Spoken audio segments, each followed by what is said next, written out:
भाइयों, मेरा नाम पवन है।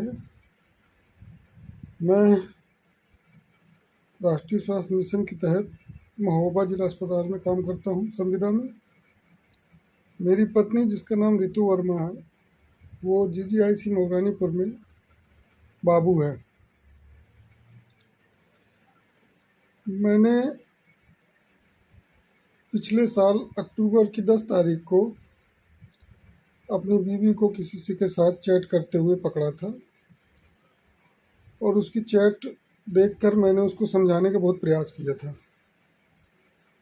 मेरे समझाने पर उसने कहा था कि मेरा शरीर मेरी मर्जी, मैं चाहे जो करूं, तुम होते कौन हो मुझे रोकने वाले। उसके बाद मैं और मेरी पत्नी हम अलग रह रहे थे। कल रात मैंने अपने बच्चे को वीडियो कॉल किया और वीडियो कॉल पे बच्चा मेरा सो रहा था, तो मेरी पत्नी ने बच्चे की शक्ल दिखाई और उसके बाद फ़ोन को जैसे ही घुमाया तो मुझे किसी दूसरे व्यक्ति का आभास हुआ कि कोई दूसरा व्यक्ति खड़ा हुआ है। और जैसे ही मुझे आभास हुआ, मेरी पत्नी ने फ़ोन कट कर दिया और फ़ोन कट करने के बाद जब फ़ोन कट हो गया तो फिर मैंने काफ़ी सोचा और सोचने के बाद करीब 2 ही 3 मिनट के बाद मैंने 112 नंबर पर कॉल कर दिया। 112 नंबर पर कॉल किया। उसके बाद पुलिस पहुंची वहां पे। और पुलिस पहुंचने के बाद जब मेरे किराए के मकान में पहुंची, जो कि मऊरानीपुर में है, गांधीगंज में, तो वहां उन्होंने दरवाज़ा खुलवाने का काफ़ी प्रयास किया और काफ़ी हल्ला गुल्ला हुआ, जिसके कारण सारे मोहल्ले वाले भी लगभग उठ गए और सभी लोग देखने लगे कि पुलिस क्यों आई हुई है। मैं उस समय महोबा में ड्यूटी पे था। पुलिस वालों ने मुझको फ़ोन किया और कहा कि तुम्हारी पत्नी गेट नहीं खोल रही है। तो मैंने कहा, सर मैं तो महोबा में हूँ, अब जैसे भी हो गेट आप खुलवाइए, कोई ना कोई तो मेरे घर में घुसा हुआ है। काफ़ी देर प्रयास करने के बाद पुलिस वालों ने गेट खुलवा लिया और गेट खुलते ही मेरे घर के दरवाजे से एक शख्स बाहर निकलता हुआ दिखाई दे रहा है, जिसका नाम मुझे ज्ञात हुआ है कि अभिषेक पाठक है। और अब मुझे याद आ रहा है कि जो अक्टूबर में मैंने चैट पकड़ी थी इसकी, उसमें भी अभिषेक जी करके नाम लिखा हुआ था।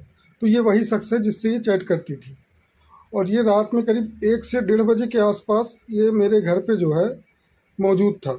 और पुलिस 112 नंबर की टीम ने इसे रंगे हाथों वहाँ से निकलते हुए पकड़ा है। और उसी दौरान मोहल्ले पड़ोस वाले जो लोग वीडियो बना रहे थे, उस व्यक्ति ने वीडियो बनाने वालों पर भी हमला करने की कोशिश की और पुलिस वालों को भी डराने धमकाने की कोशिश की।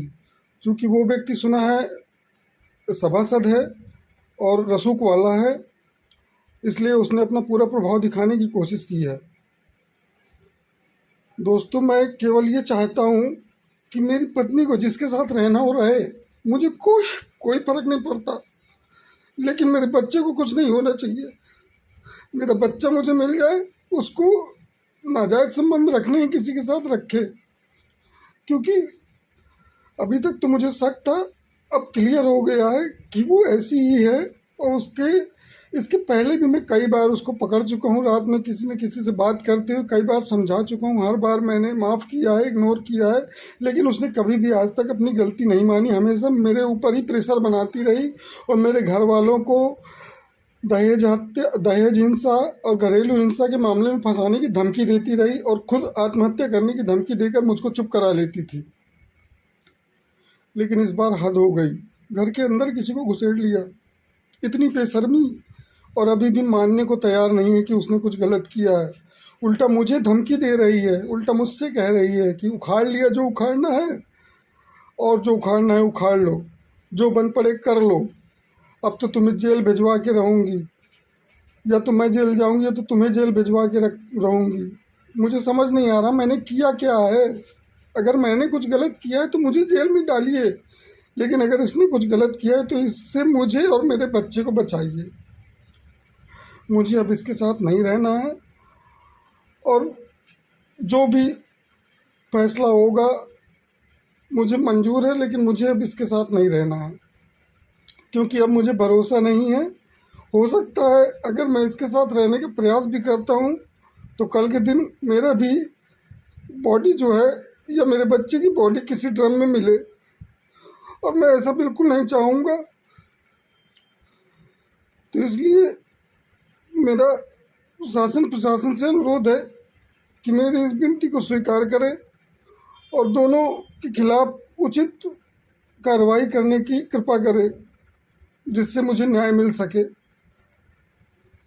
अन्यथा की स्थिति में मेरे साथ कुछ भी हो सकता है, कुछ भी हो सकता है, कुछ भी हो सकता है। मुझे धमकी दे रही है कि मैं मर जाऊंगी, तुम्हारा और तुम्हारा परिवार पूरा फंस जाएगा, मैं फंसा के जाऊंगी। अगर उसने खुद को कुछ कर लिया तो भी मुझे परेशानी होगी, और अगर खुद को नहीं कुछ किया तो मुझे कुछ करवा देगी। मुझे अब उस पर बिल्कुल भी भरोसा नहीं है, वो कुछ भी कर सकती है। जो स्त्री सबके सामने पकड़ जाने के बाद भी ये बात ना माने कि उससे गलती हुई है, वो कुछ भी कर सकती है। वो बिल्कुल बेशर्मी की हद पार कर चुकी है। अब उसके साथ रहना मेरे और मेरे बच्चे के लिए खतरे से खाली नहीं है। यहाँ तक कि मुझे ये भी सुनने में आया है कि जब उस व्यक्ति को पुलिस थाने ले गई थी तो उसके पीछे पीछे मेरी पत्नी अपने बच्चे को सोता हुआ घर पे अकेले छोड़कर बाहर से ताला लगाकर थाने उसको छुड़ाने गई थी। उसके बाद वहाँ से पुलिस के द्वारा मुझे फ़ोन किया गया और मुझसे कहा गया कि आप जहाँ भी हैं आप मऊरानीपुर थाने आइए और अपनी कार्रवाई को आगे बढ़ाइए। मैंने उनसे कहा ठीक